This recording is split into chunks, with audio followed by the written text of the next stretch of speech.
I was raised in North Louisiana, and my parents went to this little small Southern Baptist church in the neighborhood, and I had started playing the piano when I was 8, taking lessons from the organist at the church, at another church. And then when I turned 15, they bought a new organ for this little church, and I became the church organist. So that was my first professional gig. I got $50 a month, translates into $12.50 a week, which is enough to fill up my car with gas and pay for a date. So I saw the benefits of the music business early on. Yeah, there was a, like I said, I grew up in this in a Southern Baptist family. There was a lot of pressure to play religious music, and I just didn't want to do that. So it was sort of all or nothing for me.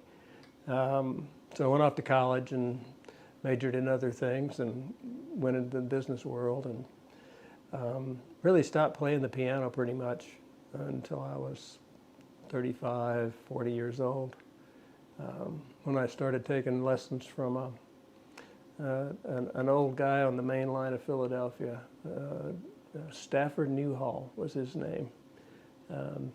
But we had wonderful, wonderful time together. I would go to his house at 8 o'clock on Monday night, and I'd have a piano lesson. He'd sit in this big wingback chair across the room, and I'd play one of his 2 Steinways, and he'd tell me, what I was doing wrong.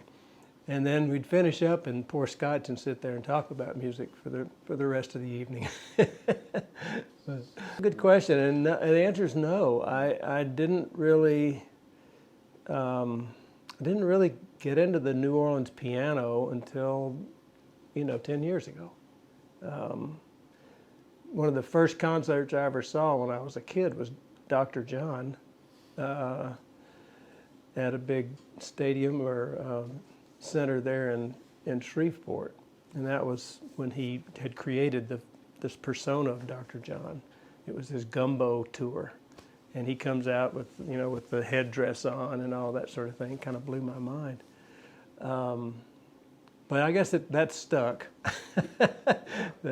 And then after we moved down here and I started playing music, I started getting back into the New Orleans piano style. And it's just fun. I love the arrhythmic part of it. We've been really lucky. Of course, this is such an accepting community for artists that you can do no wrong hardly around here. Everybody just is so supportive. But yeah, we've had a great time. A lot of acceptance. We play. I'm lucky in a way because we play a broad variety of Louisiana music, not just one genre. If you live in Louisiana, you've got to either be a zydeco player or a Cajun player or a swamp pop player or, a swamp pop. That's a kind of music. Or or then you're in New Orleans with the horn bands. So up here, I can play a little bit of all of it, and it gives people a taste of all the variety of music in Louisiana. And we just want to have fun and see people dancing and having a good time. We've been playing out at the shanty the last few years, the shanty at Talchester Marina. And we'll be there again on the 29th. Looks like we'll be playing at Fall Fest in Rock Hall in October.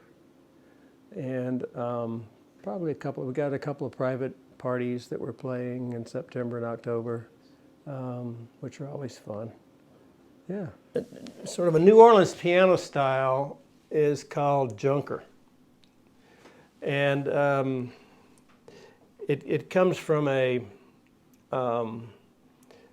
form, basically, that was developed around this song called the Junker's Blues. It's about drug addicts. The song is about drug addicts, so it didn't get a lot of radio play. But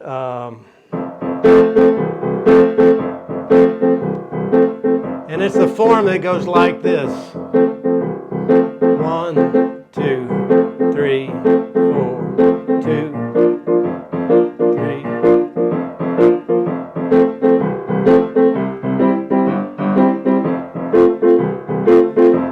the form. And so that was Champion Jack Dupree started that with that song, a song called Junker's Blues. And I guess I'll try to remember some of the lyrics. You know, I was a junker. I stayed stoned all night long. I walked down the street, won't be there very long. So that same form, Professor Longhair, who is, you know, he's the man in New Orleans piano, came up with Tipatina, which is the same form.